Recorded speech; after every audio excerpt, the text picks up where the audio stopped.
Welcome to the Asian Connection Mortgage Podcast, where we connect Asian Canadians together to talk about anything related to real estate, mortgages, and finances, based out of Vancouver.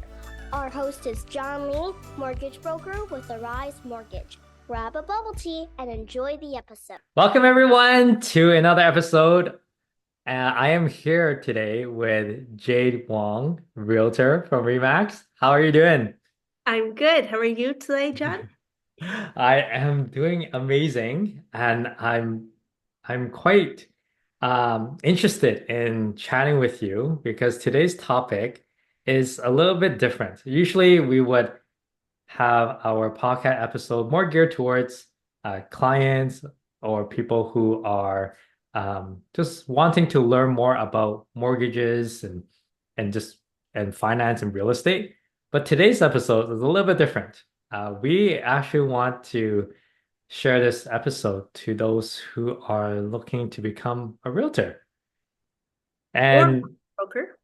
or a mortgage broker. I think just someone who is looking to start a new career in this in this field where it's commission based and it's real estate related. So I'm just really pumped to hear your insights, your story as well, because I just have a sense that it's truly amazing because you're quite young and you're winning all these like awards and like going to these big galas. So I really want to hear your journey to how you got to where you are today, and also, what advice you would give for people who are getting in the industry, and also like what your future goals are. So, what do you think about that? Sounds good. I Yeah? think, Okay. I think Well, we'll jump right into it. well, before we start, we want to learn more about you, not just your career, but just you as a person. Yeah. And I really like to really use these questions to kind of understand how Asian you are. So the very first question, and I this is my first time asking someone, but I always want to understand is that, for your career, there's a lot of bargaining involved and negotiation. Okay. So when you go to Hong Kong or China and you go to those night markets, Yes. I'm how do you always, do? Like, have you ever had to like really bargain for a better price? And how do you feel about that? Do you actually use your skills um, from work to try to like knock down the price? I would like to think I do. Like any true Asian. Um, Yeah. and and so I'm always trying. If one vendor doesn't work, I go to the next vendor and Okay. I'm always like, I got this. But do I really? Because when it comes Yeah. to bargaining in real life, it's different than Mhm. bargaining, for on behalf of a client. Um, you know, I sometimes I think I drop the ball when I'm bargaining, at night Okay. stalls. Now And I sense you use the I'm going to walk away. yeah, So yeah, because you I mentioned you're just going to walk away. go with different vendors. Yeah. Yeah. Yeah, yeah. And then I find another vendor. Yeah. Yeah. And then But no, no, no, sometimes come back. Last price. No.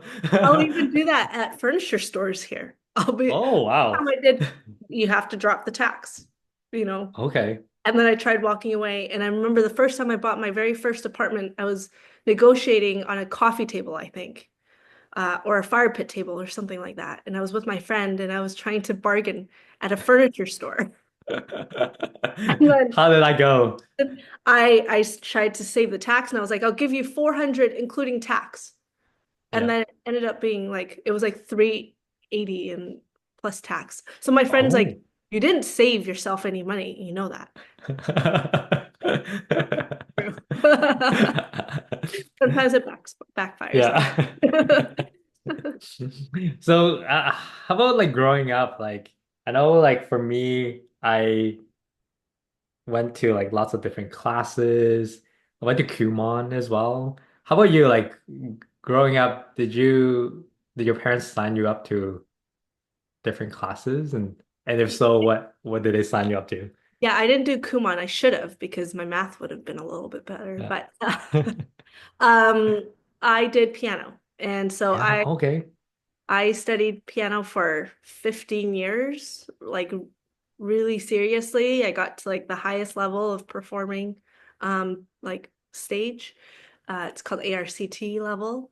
And it was a really good experience for me because it helped me shape like how much discipline I have in my life. Like I had to practice 2 hours every single day.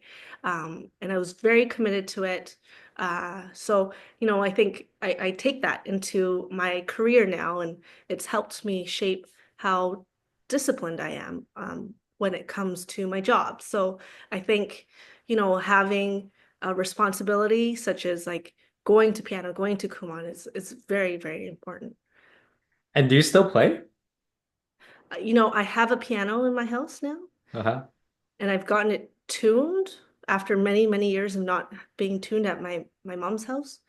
But have I played on it since? No. Yeah. It's on my list. I I guess. haven't gone around to it. Yeah. Well, I guess nowadays like you would have other priorities as well. But it's tough sometimes because I think playing the piano is fun, but then hearing from your background is it's a lot more like discipline. It's just training. And when you get to that point, sometimes the fun is not Yes. that there anymore. So same with me. I used to play competitively like table tennis, Oh super yeah. Asian sport, and I would train same thing like probably like 3, 4 times a week. Yeah. And so many of my friends who I played competitively with, like, and we were on the same team. Many of them just didn't play anymore. They didn't want to continue because that was like the last thing they wanted to do to pick up the racket and play. But Yeah. then sometimes we would go play for fun, and then that's it does bring back memories. But no, like we don't really like to play if we don't have to. It Um, takes almost the fun away from it. yeah, exactly. You've practiced something for so Yeah. long. Yeah, I get that. Yeah, but How now about I know yeah? never to play t table tennis with you because Oh, you're okay. How about bubble tea? I love asking this question. Bubble tea order. What oh, every time what do you want? mango bubble tea, mango Oh, yum, yum, yum. mango smoothie. And mango smoothie. So, Yeah. do you even need to tell them about ice and sugar level? Oh, yeah, I always do regular, but I should The really regular? decrease my sugar Yeah. levels. Yours. I love going to two places only. So one is cha time. Oh yeah. And if I'm going to cha time, then it's the roasted milk tea with grass jelly. Oh, okay. And then if I feel like milk tea, then I go to cocoa. Oh, okay. Yeah. So I have like tons of points and like those loyalty rewards.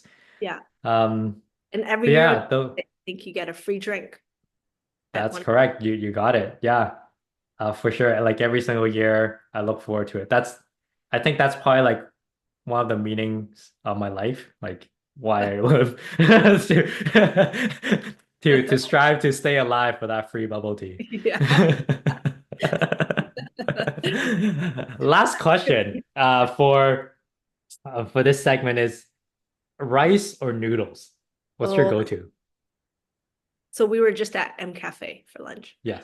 Uh, Oh, and I chose noodles this time. noodles this time. Okay. Yeah. I normally go for noodles, I think. I think. Okay. Do Yeah. you in soup or like the fried noodles? My favorite is like the satay noodle. Rice noodle. Oh, with Yeah, beef? with beef and pineapple. Yum. Yeah. So good. Yes. No, I like that too. But they always put in bell peppers and onions in there. They had extra bell peppers today. Yeah, so because you don't want it to just look brown, right, from the Yeah, yeah. satay. So they try to make it colorful, but I don't like eating bell peppers. So I Okay. always like brush it aside. And then one time I finished everything and then I like brushed everything aside. And the waiter is like, 想唔想打包啊? Meaning like, do you want to take it away? I was like, ew, no, that's Yeah, the yeah. reason why I pushed it away.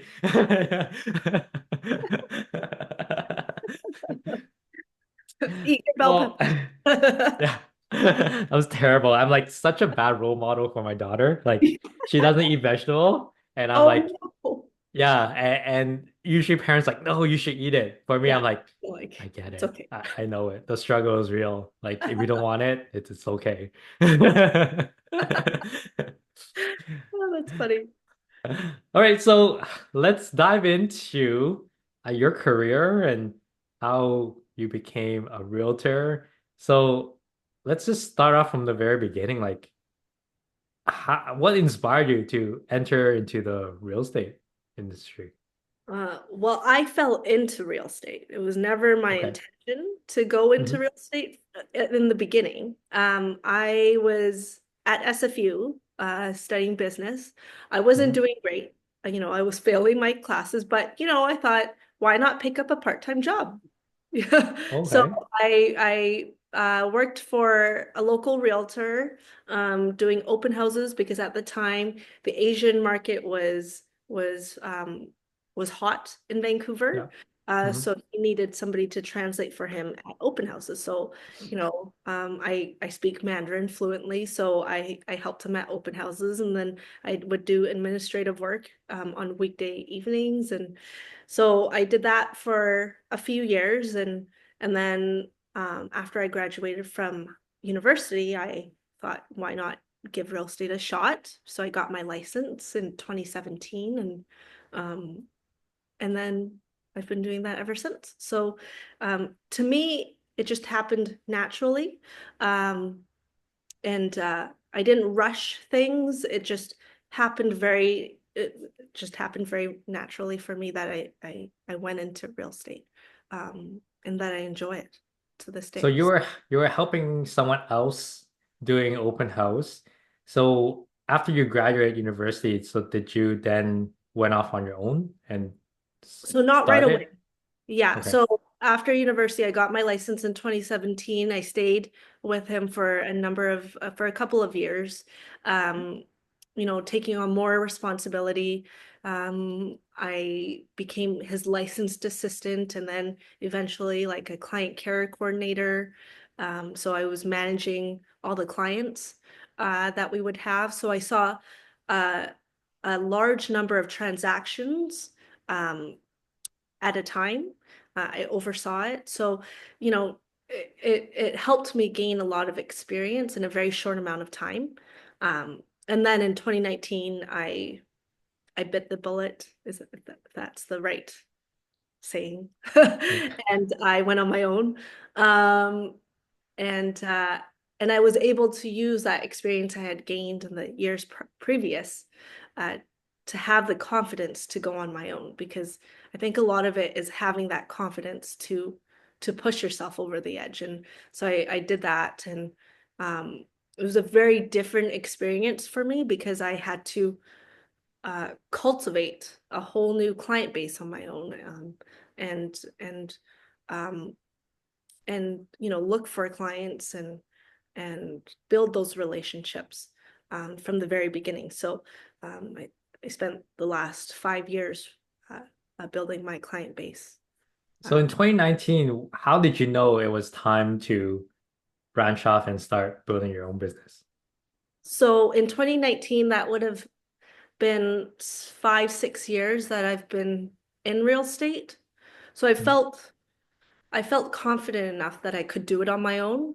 Okay. Um, and I felt confident that I could help people on my own purchase, without feeling like I'm disappointing anyone or, um, or making, mistakes that I shouldn't be making. So Mm.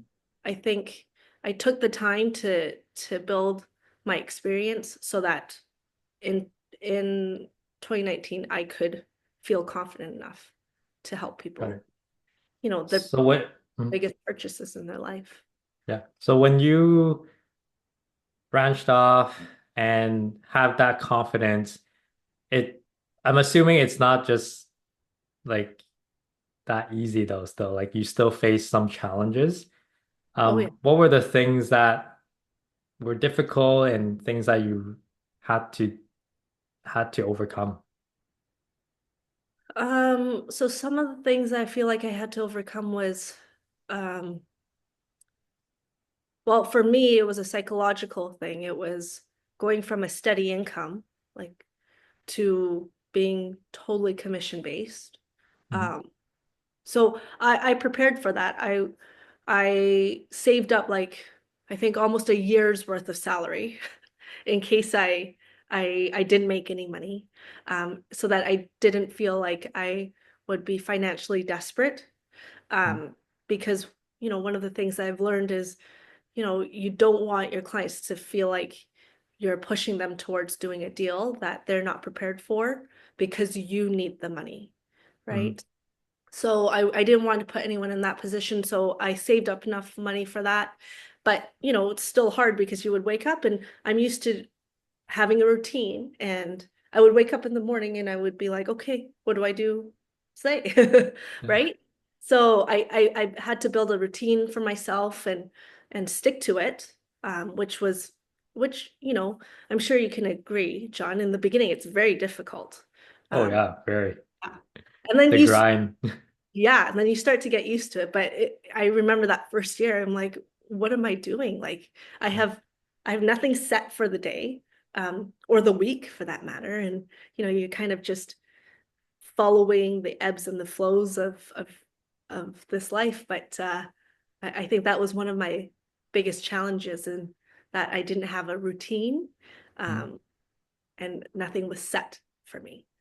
Were there any thoughts of like, oh, I don't know when my next client is. I don't have any daily like schedule. Like I don't know what I'm going to do like next week. Any thoughts of like be like, you know what? I'm just gonna go find a job and become an employee. Yeah, so yeah, definitely. Like in the beginning, you kind of, I would describe it as you have really high highs and really low lows. Like, when you have a lot of clients on the go, you feel like you're on top of the world.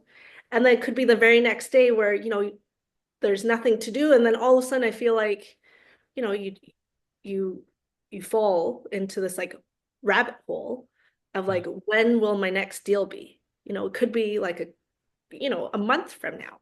Um, Mhm. and so over time, I've learned to just ride it out, ride the wave. Like, clients will come. So just take the time off when you need it. Just, if anything, for your mental health, because otherwise, like, it causes so much anxiety. But um, have I ever considered another job? Yes, I have. Um, I would see like these online jobs like that pop up on my news feed that are like, want to be a medical transcriptor? Uh, $20 an hour. I'm like, oh, well, at least that would give me, a base salary for. Mhm. And I remember the first few months, my mom would say, I couldn't sleep for you. Like I thought, what if you can't pay your mortgage? Like, what if you can't pay your bills? Yeah. And then she thought, well, then she could move back in with me, and that's not the end of the world either. Yeah. No, I get the highs and lows because it is commission based and we get paid more also because we're taking on that risk.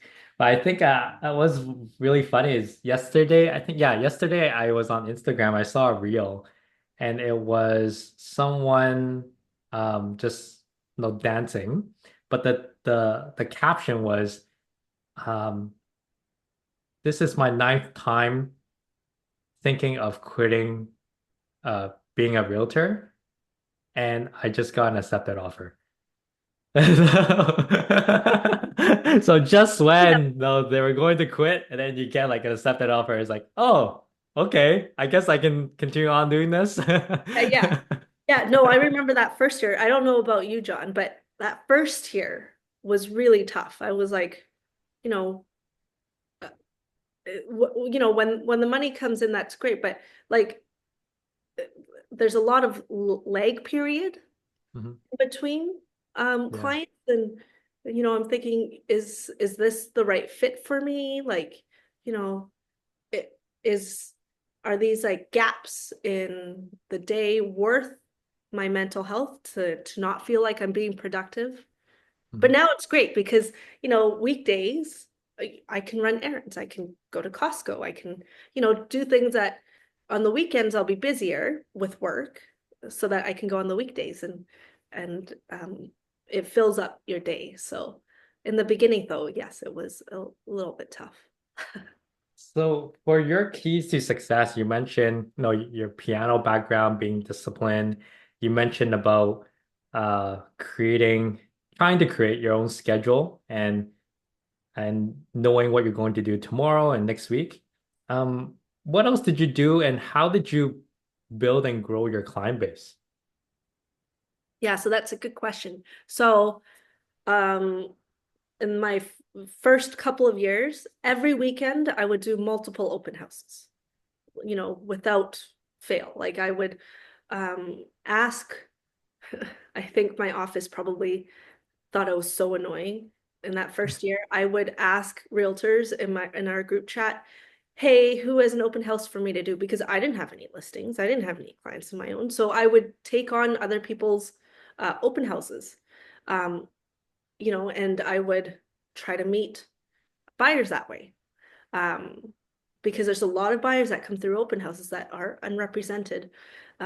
So even if in that first year, you show them around some places and they don't buy, I'm still getting that residual um, deal here and there where from 5 years ago when I was doing this open house, they remembered me. They kept my card for that long, and now they're ready to buy or sell. So I did open houses, you know, every weekend. Um, and I think, yes, that's a result of, you know, like cold hard discipline. Um, Mhm. and then so I've probably that first year I had at least half a dozen clients that I met, um, Oh, wow. deals with me that first year through open houses. And then over time, word gets out, and then, people would refer me, their friends, their family, and, a lot of people I've become good friends with because, they trusted me, and, we have a good standing relationship. And I love to build relationships with all my clients. So, Mhm. yeah. So what would you say was your first major breakthrough or achievement as a realtor? So my first major breakthrough would be when I hit Medallion Club. And that was a huge goal of mine, to become the top 10% of realtors in Greater Vancouver. I tried for 2 years to hit that. I was very close for the first 2 years, um, but I didn't quite make it. So it was a goal that I had to hit. Um, and I hit it on my third year, um, So in this was 2021? 2021. Yeah. 2021? Oh, how was that going to Medallion? Because that was still during There COVID was no time. party. Oh That sucked. no. But then I think they started Medallion back up the following year. So I was able Okay. to go that following year. And so that was one of my biggest goals. Everyone was like, why is it a big deal? And I'm like, just it was a target for me to reach, and it gave me a goal. So that was something I was very proud of. Mm, Yeah. got it. And besides this type of milestone, were there any other successes that you can think of, Yeah. So besides then the my next medallion? then my next goal was to reach President's Club, also with Oh, Vancouver Realtor. okay. And that's the top 1%, which I hit last year. Um, and yeah, and that was something I was striving for uh, next. Um, so that was a very good, big accomplishment of mine. Um, Wow, congratulations. And thank last year the market wasn't that good. Yeah, so maybe I took advantage of it, and Yeah. while everybody No, was, or you're good. That's the market's not good, but you're good. but And it yeah. was a goal of mine to hit before 30. So I was very proud Mhm. of myself to have hit that key milestone. Um, Yeah, I saw your post. Are you like one of the very few who actually hit President's Club before turning 30? yeah, well, I don't think there's many under 30 that just because, you think of how many realtors there are and Yeah. how many people have done it for such a long amount of time that, it's uh, there's there's not that many young realtors, in comparison to ones that have the experience. So Hmm. yeah,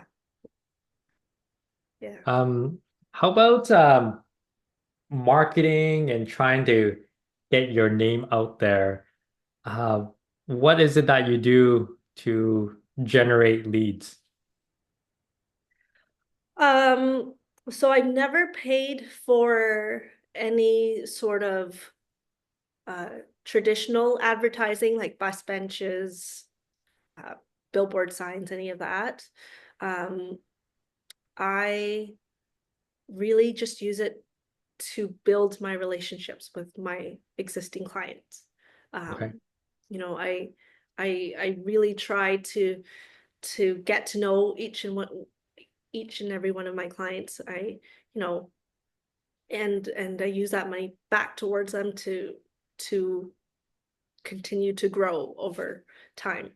So I've never really bought into traditional advertising. Um, but I use it more just to foster relationships.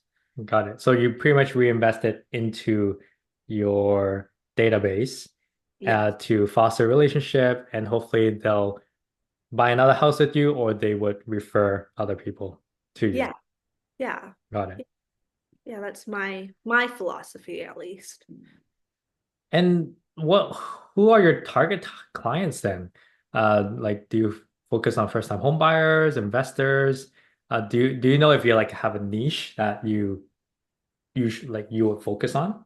Yeah, so when I first started, my target market was first-time home buyers. I got so excited, to help first-time home buyers buy their first home because, you know, um, that was also kind of the stage where I was at. I had Mhm. just bought my first home, uh, you know, 7, 8 years ago, and I was like, so excited, so pumped to educate others on this, amazing experience. And they still are like there's a special place in my heart for first time home buyers. But I walk through people through all stages of life. Sometimes they're upsizing. I have a lot of clients now that are upsizing into bigger homes and taking advantage of the market that way right now. I have downsizers. My oldest client is 95 years old. Um, 95? I They believe should be in, shouldn't they be in like a old folks home? Versus buying a place? How they got upkeep it? I moved them to an age restricted complex. Oh, okay, complex. Okay. Um, so he's my youngest, and then I have everywhere from babies that are just born. Well, clearly they're not buying, but their parents Yeah. are buying. So I'm just so excited to walk everyone through all stages of life. What's one advice you always give to your buyers? What's one advice? Um, just to enjoy the process, because so many times it can be a stressful experience, um, that people don't really stop to enjoy it. Yes, it Yeah. can be stressful, but I would like to think that I try to alleviate some of that stress from them, because that's my job to handle with the logistics. Whereas I just want home buyers to have a good experience, to be excited about buying their home, or selling their home. I want them to enjoy it. Yeah. No, that's true. Like, I think most of the time clients have that mindset, but depending on the market, like when we've had like what 15 years of sellers market, it can be quite stressful and really not fun. Because I've been there as well, and I I was one of the people who had to bid on places. And I remember where like I would find a dream home where I could see myself in it, and then I bid and I lose, and it's like back to square one again. And Yeah. it's like, okay, let's find another one. It's like, oh, this is the one. So you get these like emotional highs, and it's like, oh, you lost again. And then by the third or fourth time, some clients are like either they're fed up with it and they just be like, I don't care, I'm just gonna overbid whatever the market is, or there are some clients who go, no, I'm done with this. Like this is too emotional. It's too much to handle. I'm just going to stay on the sidelines until it's not as crazy anymore. Yeah. And then they find out their whole price because the market has gone up so quickly.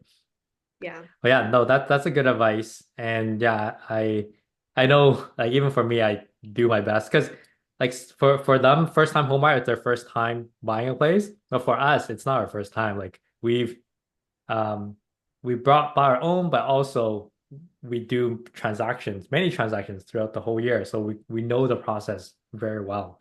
Yeah. Um, so for those who are looking to become realtors, um, what would be your advice to these people?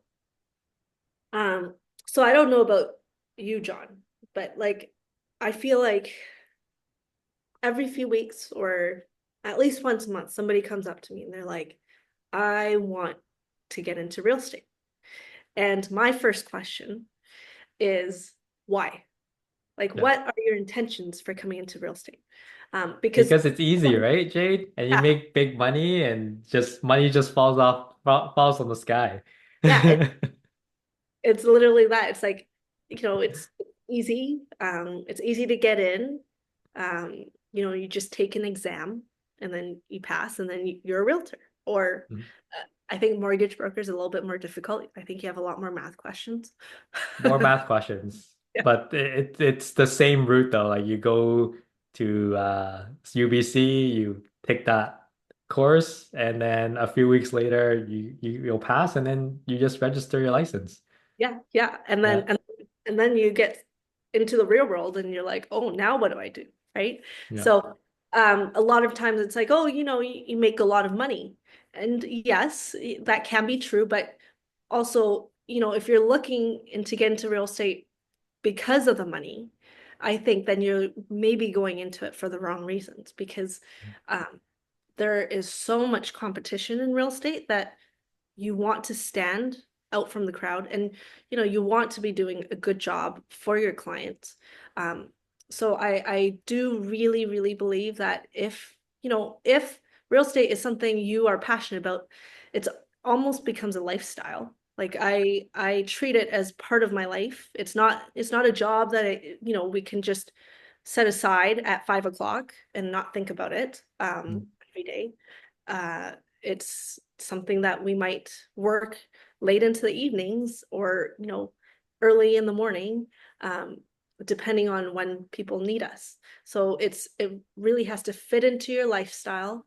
And I feel like it's something that before you rush into getting the money, it's something that you should get the experience for and really take your time to learn about it, to get that experience before you start helping people because um people trust you on one of their biggest transactions in their life. And mm, you don't want to just have passed a course and then be selling a house not knowing what you're doing. So I think a lot of people miss out on that experience portion, and taking that time to get the experience, um, because they're so focused on getting the money for getting it. money. So for those who got the license already and they are a realtor and they're in their first year, um, grinding and probably, lots of things going through their mind right now. What advice would you give them, and what would you say would be the most productive activity that they should be doing For realtors? Oh, sorry. for realtors? Yeah. Um, I would say, I always tell people in the beginning, maybe learn from a realtor, Okay. um, getting mentored by a realtor or joining a team. I know it sucks to have to split the commission in the beginning, um, but sometimes they can offer you, valuable um, feedback and support um, than you would on your own because it can be a very lonely business too. You know, uh, sometimes you have challenges that you face that you have to have like internal meetings about, and it can Mhm. become very, very lonely. And so, sometimes starting off on a team's not a bad idea. Um, I don't know. Did I answer your question? Yeah, I mean, you touched base on it, like for those who are in the first year. So yeah, so they should consider joining a team, even though there's a big split that maybe they have to give to the team lead. It's still worth it. But besides joining a team, I mean, that's just one thing. Like on their own, when they're quote unquote working, but they Oh, don't have any clients. Like, what type of activity should they do? Like, should they be like you, where just continue doing open houses every single week and hopefully they get clients like that? Or are there other things that they would consider, they should consider in building their yeah. client base and pipeline? Well, open houses worked really well for me. But I know, like, I've talked to like friends of mine who are like, open houses don't work well for me. So it's really Mhm. about finding what you're good at. For other people, it's door knocking. I absolutely suck at door knocking. I knock on the door and I'm like, "Do you want to sell your house?" No. Okay. And I Yeah. leave. No, But when you knock on their door, you're just hoping no one's home. Like, yeah, the first month I was door knocking because I had nothing else to do. yeah. Uh, back then. So I would set aside 3 hours a day and I would door knock and I would just hope they don't answer the door. Or, they don't curse me out the door. Yeah. Um, and some people get coached on this sort of stuff, so then they know what to say. And I had a script, but as soon as somebody didn't seem interested, I'm like, okay, I'm not going to push forward. I'm not that type of person to push Mhm. someone. So I was like, okay, well, have a nice day, and then I would just leave. But for some people, door knocking really helps. So I guess it's just trying to find what you're good at. Um, Mhm. so for some people, it might be door knocking. Some people might be cold calling. Some might be open houses. Um, yeah, so I guess it would be just What's finding. something they definitely should not do? Oh, that's a good one. Um, um, hmm. Well, from my experience, I don't know about you. I'm curious to see what your answer is. But Okay. for me, I found that in the beginning, I was ruthless. I would bring my business cards everywhere to any parties. I think I brought it to like Vegas at one point, and I would Oh just wow. like give out my business card. And why was I bringing business cards to Vegas? Like, who was going to buy a home in Vegas from me? Um, which was insane. But I was relentless. Like anytime I heard housing, I mean, to this day, even if I hear anybody like talk about housing, my ears perk up and I like find my way over to them. But I try not to push it in people's faces anymore that I'm in real estate because Yeah. everybody knows somebody, so they're not you know going to a party looking for a realtor. A realtor? I used to I used to drop it in every conversation. It was relentless. Um, um, and so I think trying not to push that onto people because I've Yeah. also heard from other people how annoying it is for Mhm. people to drop that at parties. Yeah. Nobody. Yeah, one time, like for me, um, it was super awkward, and it wasn't my doing. It was actually my parents. So we attended a funeral. And you know how after a funeral, like they would the family would um have a lunch or dinner afterwards. And I always found that really strange because it's like usually for that, it's like usually like celebratory, but it's a funeral, and then you get together and you eat. So you don't know if you're supposed to be happy or sad. But anyways, like my parents at that time when I first started, they're like super proud of me like becoming a mortgage broker. And they're like, oh yeah, my son is a mortgage broker. Hand out your business cards to the whole table. I'm like, oh, okay. This is weird. I'm not here just because like, I want to get business from a funeral. So I have seen that before, but they targeted it where some realtors target homes where I don't know how they know somebody has just passed away, but they'll send mail outs to homes Okay. that have somebody just passed away, hoping that they can pick up the estate sale. Okay. So I've seen people, get called out on that. I think Do that's that. Yeah, like there's just so much emotions yeah. involved, and Yours you is just more don't know. natural. I think your parents were just very proud of you and they want to support you in any way they could. So it just came up in conversation. Yeah, I guess so.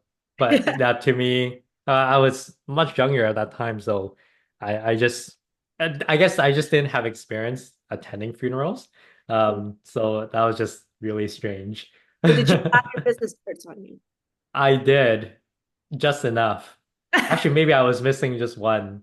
And then I asked them to like take a picture or something. Yeah, yeah. But You pick up anyone. so what are some future goals for you? It seems like, you hit the medallion, you become the president, 1%. Is there like a 0.5% or like is there 0%? Or so you're the top of the top. What is next for you? Seems like you achieved everything already at such a young age. Yeah, I was actually thinking about that the other day because, it's almost year end and it's time to think Mhm. about, next year's goals.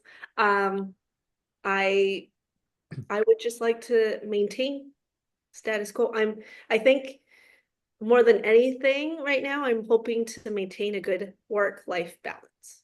Mhm. I'm very happy with what I have achieved at work, and I'm happy, with this amount of work, of volume.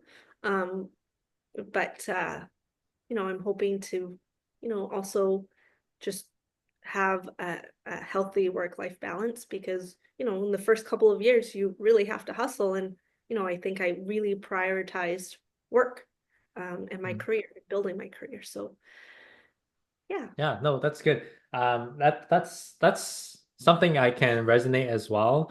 Like after you get to a certain point, do you really want more? And I think in our industry, it's very numbers based. So like you're judged or you're you identify with whatever numbers that you can produce.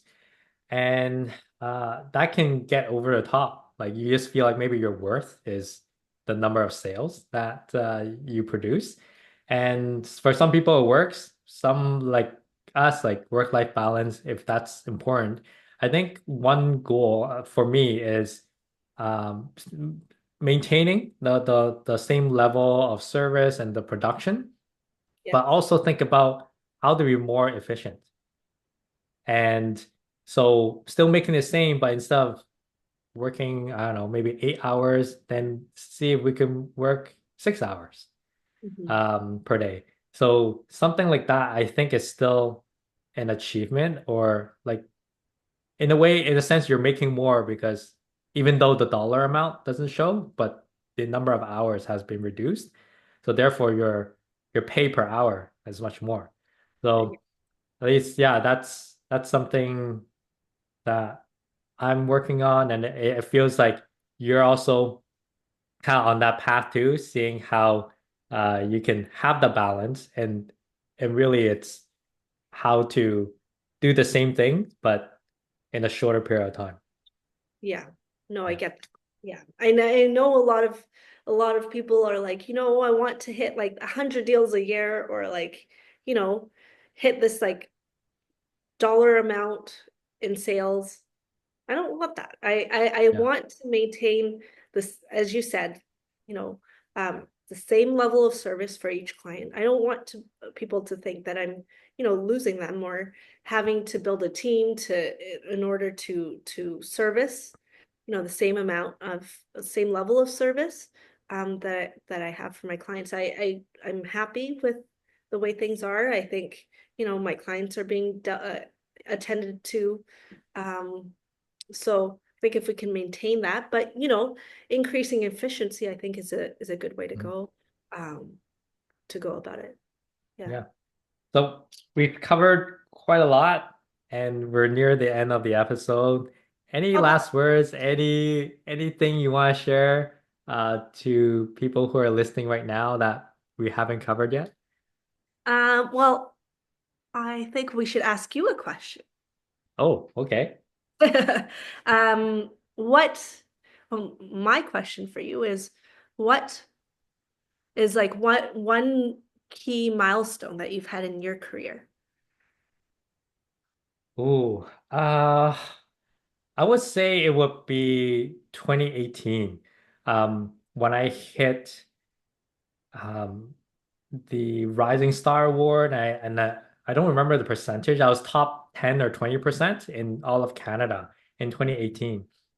And I think that was a big confidence boost because I don't know if you remember 2018. 2018 was one of the worst years. It was the year where 2017 when like the pre-sales and everything like was just Yeah. skyrocketing and it just popped in 2018 because the stress test came in Yes. Yes, that and then was. everyone just like it was just quiet. And then I came in 2017 doing part-time, but 2018 was my first year. I Yeah. remember um all my connections whom like I was asking for advice and just getting more direction getting into industry. They're just like, oh John, you miss the good times. Like 2010 was when we were supposed to come in and ride the wave up until 2017. You start 2018. What? Like that's like the tail end. In fact, it's done already. Yeah. So so my first year as a full-time broker, that was it. And I ended up doing really good. And what I did was I was approaching alternative lending. So before then, all brokers, they were just, just big banks and it worked for them. But with the stress test, now everyone downgraded from if they're looking at a townhouse, now they're looking at three bedroom to two bedroom, and so on. And then all these clients are like, I don't want to downgrade. I've been looking at two bedrooms all this time. You're telling me I have to go one bedroom? So I gave them a solution, which is alternative lending, which will allow them to borrow just as much with a slightly higher interest rate. But many of them are okay with a slightly higher interest rate because prices were softening. And so they're getting the price point that they want, number one. And then they've also seen the appreciation of the market over all these years. Yeah. So yeah, so I found a solution and it really worked out, and that allowed me to build my client base and just kind of build from there. Yeah, no, that's great that you were able to offer an alternative solution Mhm. for them. Yeah. Yeah, Yeah, so I guess my advice would for those who are starting in the industry or even in the industry is there's so much you can't change. Like, what is it? You can't change the wind, but you can change the sail. So control what you can control, and other things, if you can't control it, then so be it. And it's that's so true. Yeah, especially right now, like, we're doing this interview and it's a buyer's market right now. I'm sure this year many realtors have been very slow, and I think it's Yeah. very easy to just be like, oh, market's slow, it's not me. Um, I'll just wait until market picks back up. Well, but then I also know some realtors who are like killing it right now, even in this market. And I think it's just a different type of mindset where they were able to see the opportunities in a slower market and they found some sort of solution for buyers or clients, and they're helping them out in that way. Yeah. Yeah. Yeah, no, that's a very good point. Yeah, they find like an opportunity. You can't change like the market conditions. You No. can't change the Yeah. interest rates. You can't change, the amount of inventory. So, Mhm. you can only just find opportunities for yourself. And I think Exactly. true in all industries. Yeah. Yeah. So where can people find you if they want to reach out to you and ask you questions about how to get into real estate? So I am on social media. My Instagram handle is Jade Wong Real Estate. Um, I have a lot of people always like reaching out to me on social media. They can call or text me anytime as well. I think my phone number's on social media as well. Yeah, I'm super easy to talk to. Uh, if even if you just wanted to chat, I'm more than happy to chat with you and just go over anything. Even if you have a plan, let's a year away, 5 years away, it's always good to have a plan in advance. Nice. Well, thank you so much for your time. Thank you for sharing your your journey as a realtor. It's always so fun to do these type of things. So I hope for those who are listening, you got a lot out of this interview. And yeah, thanks so much, Jade. Thanks, John. That was fun. Take care. Thank you for tuning in. If you enjoyed today's episode, please consider giving us a review and subscribing to our podcast on your favorite platform. Thank you for listening, and we'll see you next time on the Asian Connection Mortgage Podcast.